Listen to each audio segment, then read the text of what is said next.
Dubai is burning, and the world just ran out of safe places. There is a specific kind of shock that hits when the thing everyone agreed was untouchable gets touched. Not a military base on a desert perimeter, not an oil terminal on a remote coastline. Dubai, the Burj Khalifa's vicinity dark and smoking, the Palm Jumeirah on fire. Jebel Ali Port, the largest port in the Middle East, struck. Dubai International Airport, the busiest international aviation hub on Earth by passenger numbers, completely shut down. Not delayed, not reduced. Shut down. Every runway closed, every terminal evacuated, every aircraft that was airborne within range of Dubai when the strikes landed diverted to whatever alternative airports were still accepting traffic, some of which were themselves under alert. The city that spent 5 decades and hundreds of billions of dollars making itself the place where the world comes to do business safely, regardless of what was burning in the surrounding region, discovered this morning that it was not the exception. It was the next target. And the implications of that single fact, Dubai was the next target, are arriving in real time across every financial market, every logistics network, every airline operations center, and every government that had been managing this conflict on the assumption that at least some part of the Middle East would remain functional. Over the next several minutes, we are going to go through exactly what Iran struck, why the city that cultivated strategic neutrality as a survival strategy became a target anyway, what the destruction of Dubai's infrastructure means for the global financial and logistics system, and what a world in which Dubai is no longer a safe haven looks like for everything that follows. Before we can understand what striking Dubai means, we need to establish what Dubai actually is in the architecture of the global economy, because most coverage reduces it to luxury hotels and tall buildings, and that framing misses everything that matters. Dubai is the financial clearinghouse of the Middle East and a significant clearinghouse for global trade finance. The Dubai International Financial Center, the DIFC, operates under its own legal framework modeled on English common law, physically located inside Dubai but legally distinct from the UAE's general jurisdiction. It hosts more than 5,000 registered companies, including the regional headquarters of Goldman Sachs, HSBC, JP Morgan, Deutsche Bank, and virtually every other institution that matters in global finance. When the DIFC is disrupted, when the financial district that houses those institutions has missile impact damage visible from satellite imagery, the disruption is not a regional financial event. It is a global financial event.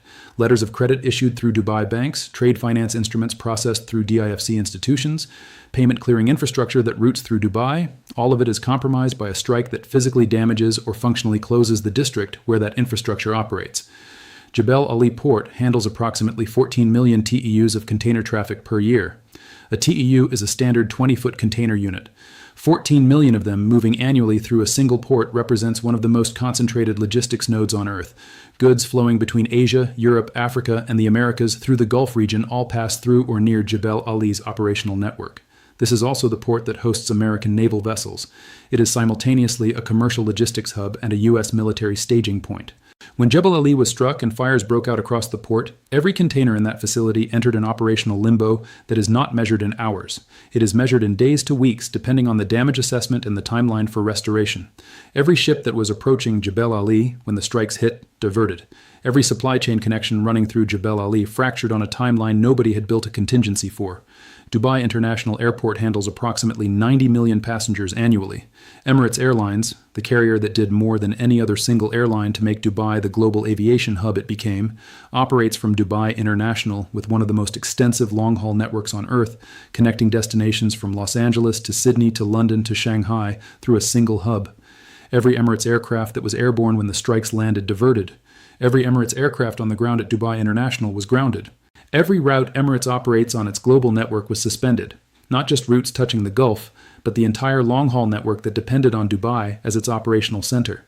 That suspension removes significant capacity from the global aviation network on routes where Emirates is frequently the primary or only direct carrier, affecting passengers who have no alternative connection even after booking every rerouted option available.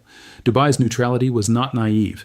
It was one of the most sophisticated and deliberately engineered strategic positions in modern geopolitics. The UAE maintained diplomatic relations with Iran while hosting American military bases at Al Dhafra. It normalized relations with Israel through the Abraham Accords in 2020 while maintaining relationships with Arab states that had not normalized. It was the place where capital from every side of every regional conflict came to be managed, invested, and protected from the conflicts producing it. That balancing act required constant diplomatic maintenance, and it worked. Until this morning, because every party in every previous regional conflict calculated that a functional neutral Dubai was worth more to them than a struck Dubai. That calculation held for 5 decades across wars, sanctions regimes, and regional crises that would have destroyed less carefully positioned economies. The Iranian logic for striking Dubai runs through a specific strategic calculation that the UAE's own economic positioning made inevitable once Iran decided to target the global economic architecture supporting the conflict. Dubai's neutrality was economically valuable to Iran as well as to everyone else. Iranian capital, Iranian trade, Iranian individuals navigating the sanctions environment have all used Dubai's financial infrastructure to operate in the global economy, despite the pressure bearing down on them. Striking Dubai costs Iran some of that access. But Iran calculated that the cost of losing Dubai as a financial conduit is lower than the benefit of what striking Dubai produces. And what striking Dubai produces is the simultaneous destruction of 3 things that cannot be easily replaced. The financial hub that has been processing the trade finance instruments keeping international commerce moving through the supply chain disruptions already caused by the Hormuz closure. The logistics hub that has been physically rerouting container traffic away from blocked routes. And the aviation hub that has been maintaining connection across a region where every other major aviation node is under pressure. Iran did not strike Dubai because it wanted to destroy luxury hotels and make headlines. Iran struck Dubai because Dubai was the workaround. And we need to explain exactly what that means. Since the Strait of Hormuz was closed in early March and Saudi infrastructure strikes began hitting Ras Tanura, the global economy has been running a massive adaptive response in real time. Shipping companies rerouted container traffic away from Hormuz through alternative Gulf ports, Jebel Ali being the primary absorber of diverted traffic. Financial institutions that could not process transactions through institutions directly affected by the conflict rerouted those transactions through DIFC-based banks. Aviation connections disrupted by Gulf airspace closures elsewhere were maintained through Dubai International, which stayed open longer than any other major Gulf hub. Dubai was not just a city that happened to be operating during a regional conflict. Dubai was the primary adaptive response of the global economy to every supply chain disruption Iran had already created. Every time Iran hit something that the global economy relied on, the global economy rerouted through Dubai. Dubai was absorbing the impact and keeping commerce moving. When Iran struck Dubai this morning, it did not just add another disrupted node to an already stressed system, it destroyed the system's capacity to adapt to previous disruptions. The global economy has now lost not just the primary supply routes through Hormuz, not just the Saudi infrastructure it relied on for Gulf energy exports. It has lost the adaptive alternative that was partially compensating for all of those losses simultaneously. That targeting logic, identify the adaptive workaround, then destroy the workaround, is strategically more sophisticated than simply striking the primary target. Striking the primary target creates a disruption. Striking the workaround after the global economy has reorganized around it creates a compounding collapse.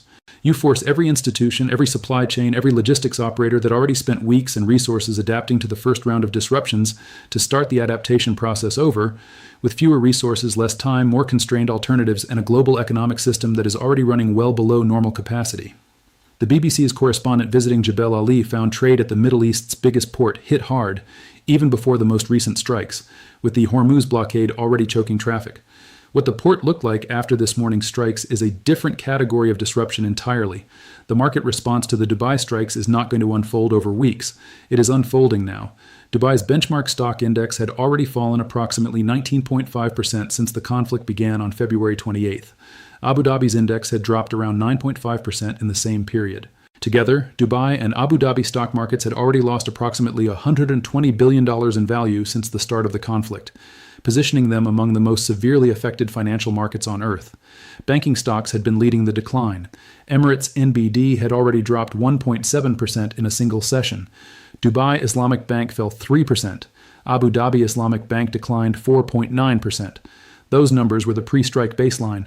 What the markets are absorbing this morning, direct missile and drone impacts on airport infrastructure, port fires, DIFC district damage, represents a qualitative escalation beyond the pressure that produced those already historic declines. The September 11th comparison being applied by risk management teams at every major bank is not hyperbole.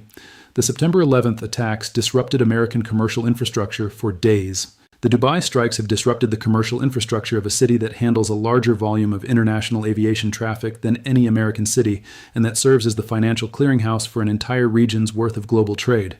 On Wall Street, the S&P 500 had already fallen about 7% since the conflict began, influenced partly by uncertainty about the scope and duration of the war.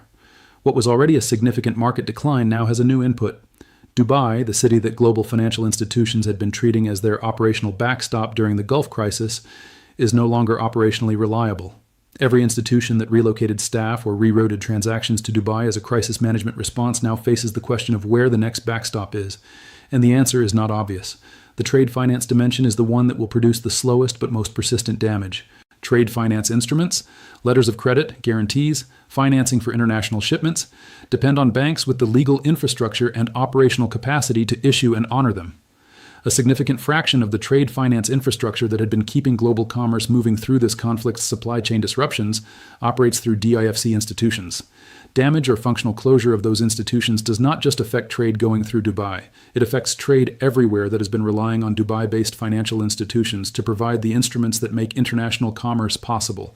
The knock-on effects reach agricultural commodity markets, manufacturing supply chains, and energy trading in markets that have no visible connection to the Middle East, but depend on the financial plumbing that runs through it. Dubai International handling 90 million passengers annually is an abstract number until you consider what it means for it to simply stop. Every Emirates flight globally is now suspended or severely disrupted.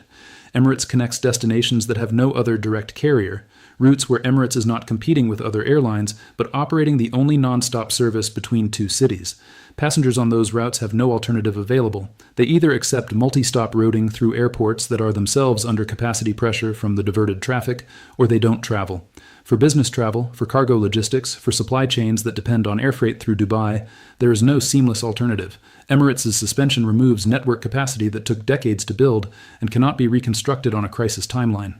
The airport itself sustained direct hits across multiple waves of strikes. Terminal 3 at Dubai International was struck by a drone in the initial wave, prompting evacuation. Subsequent attacks continued targeting aviation infrastructure across Dubai and Abu Dhabi. Zayed International Airport in Abu Dhabi, which handles the UAE's second major aviation hub, also saw at least 1 fatality and 7 injured in an incident during the early strikes. The UAE's entire commercial aviation infrastructure, both of its major international airports, came under coordinated attack in a sequence that left no functioning alternative within the country. Kuwait's airport was also struck in the same wave of attacks. Doha and Manama saw additional blasts. The Gulf's aviation network, which had been the last functioning segment of a region under massive logistical stress, was targeted comprehensively and simultaneously, not airport by airport, but as a system. The intent was not to disrupt one hub. It was to remove the regional aviation infrastructure as a functional entity. The residential dimension of the Dubai strike is the one generating the most immediate human response globally, and it is receiving the least adequate coverage in the initial reporting. Dubai's 3.5 million residents include approximately 200,000 Americans, 200,000 British citizens, and massive Indian, Pakistani, Filipino, Chinese, and European communities, people from virtually every country on earth who came to Dubai for work, business, and the specific safety premium that Dubai's reputation commanded. None of them planned for Iranian ballistic missiles hitting the city they moved to, specifically because it was safe. None of them have a clear exit path from a city whose airport is closed by the same event that is making every one of them want to leave. The consular services of every country with significant citizen populations in Dubai are overwhelmed simultaneously, processing emergency assistance requests from people who are physically safe but operationally stranded and psychologically in shock after watching smoke rise from the Palm Jumeirah and the financial district they commute through every day. A Shahed-type drone struck near the Fairmont The Palm Hotel on Palm Jumeirah, causing a large explosion, fire, and injuries. Windows shattered in nearby buildings across the luxury district. The Burj Al Arab sustained damage from debris following aerial interceptions directly overhead. The building the world has used for 15 years as the visual symbol of Gulf prosperity and ambition had missile intercept debris raining on it while guests were evacuating. Social media captured the moment an Iranian missile was intercepted directly above the Burj Khalifa vicinity. The video spread to millions of views within hours. The psychological impact of that image on the 3.5 million people who call Dubai home and the 17 million who visit it annually is not a soft statistic. It is a fundamental repricing of the city's identity and its promise.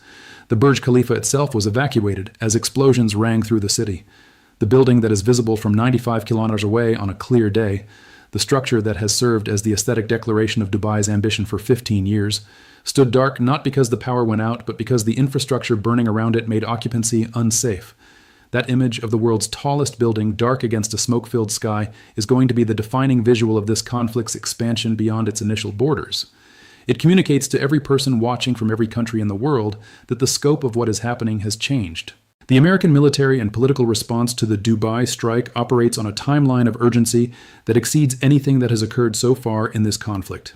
And the reason is specific to what Dubai contains that Israeli cities do not contain in the same concentration for the American domestic political audience. When missiles hit Tel Aviv, the American political calculus runs through alliance obligations, strategic interests, and the domestic constituencies most directly engaged with Israeli security issues.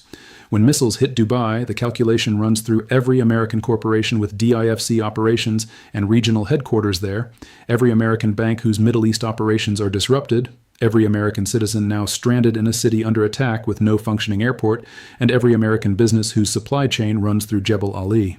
The administration has been managing this conflict within escalation parameters designed to achieve military objectives while limiting the scope of American direct involvement. Those parameters were calibrated to a version of this conflict in which Dubai was a stable operational backstop. That version no longer exists. The domestic political pressure produced by 200,000 American citizens stranded in a struck city with no airport is categorically different from the pressure produced by American citizens watching a conflict from abroad. These are people calling their senators, calling their State Department representatives, calling their corporate headquarters, asking what the plan is. And the plan, which assumed Dubai's airport would be available as an evacuation option, has to be rewritten in real time. The systematic nature of what Iran has been doing since February 28th only becomes clear when you map the sequence. Wave after wave, Iran has not been striking targets at random. It has been identifying the infrastructure the global economy and the U.S.-Israel campaign depend on, striking it, observing how the global system adapts, and then striking the adaptive response. Hormuz closed, global shipping reroutes through Jebel Ali. Iran strikes Jebel Ali. Saudi oil infrastructure struck, global energy markets adapt through alternative suppliers and reserve releases. Iran strikes the financial infrastructure processing those adaptations. Dubai stays open as the aviation and financial backstop. Iran strikes Dubai. Each strike in the sequence is more precisely targeted at the global system's resilience than at any individual military objective. The UAE has intercepted and destroyed 433 ballistic missiles, 1,177 drone attacks, and 19 cruise missiles since the conflict began. Those numbers reveal something about the scale of the Iranian strike campaign against the UAE specifically. Nearly 2,500 separate projectiles aimed at a country that is not even the primary combatant, targeted because of its role as the global economy's adaptive hub. The level of targeting intelligence required to identify Dubai as the workaround, to calculate the sequence in which striking Dubai would produce the most comprehensive compounding disruption, and to execute that strike at the moment when the global economy was most reliant on Dubai's continued operation, that level of targeting sophistication is the detail that every government that has been watching this conflict from what it thought was a safe, strategic distance needs to absorb. After the Hormuz closure, after the Saudi infrastructure strikes, after 80-plus waves on Israel, after the strikes on Doha, Manama, Kuwait, and now after Dubai. The question that has been building through every stage of this conflict is now unavoidable. Is there anywhere left that Iran has calculated is too valuable to strike? Dubai spent 50 years, hundreds of billions of dollars, and extraordinary diplomatic capital constructing the answer yes. The answer this morning is no. And the implications of that answer are not confined to Dubai or to the Gulf. They extend to every government, every corporation, and every individual who had constructed a plan for the next months and years on the assumption that at least some geography in the Middle East would remain outside the scope of what is happening. Those plans need to be rebuilt from scratch on a much shorter timeline than anyone expected, with fewer available alternatives than the pre-Dubai version of this conflict offered. The financial markets are absorbing a $120 billion loss in UAE market capitalization that was already priced in before this morning's strikes. What gets priced in after this morning is a different number. The aviation industry is absorbing the suspension of one of the world's most extensive long-haul networks at a moment when the global aviation system was already operating under massive rerouting pressure. The logistics industry is absorbing the closure of the Middle East's largest port on top of a Hormuz blockade that had already forced the most comprehensive supply chain rerouting since the Suez Crisis. And the global financial system is absorbing the disruption of the trade finance infrastructure that had been functioning as the last remaining clearing mechanism for international commerce through the Gulf region. The question Iran's targeting logic poses, and that no government has publicly answered, is this. If each strike in this sequence has been designed not just to destroy a target, but to destroy the global economy's ability to adapt to the previous strike, what comes after Dubai? What is the next workaround that the global system is already building around the Dubai disruption, and when does Iran strike that? At what point does a conflict that has struck the world's busiest international aviation hub, its largest Middle Eastern port, its regional financial clearing infrastructure, and its symbolic center of Gulf prosperity produce economic consequences severe enough that a ceasefire becomes not a diplomatic achievement, but a mathematical necessity? Not because any military objective has been reached, not because any political resolution has been found, but because the global economy physically cannot absorb what comes after Dubai without consequences that no government, not the US, not Iran, not Israel, not the UAE, can contain within any manageable framework. That question does not have an answer yet.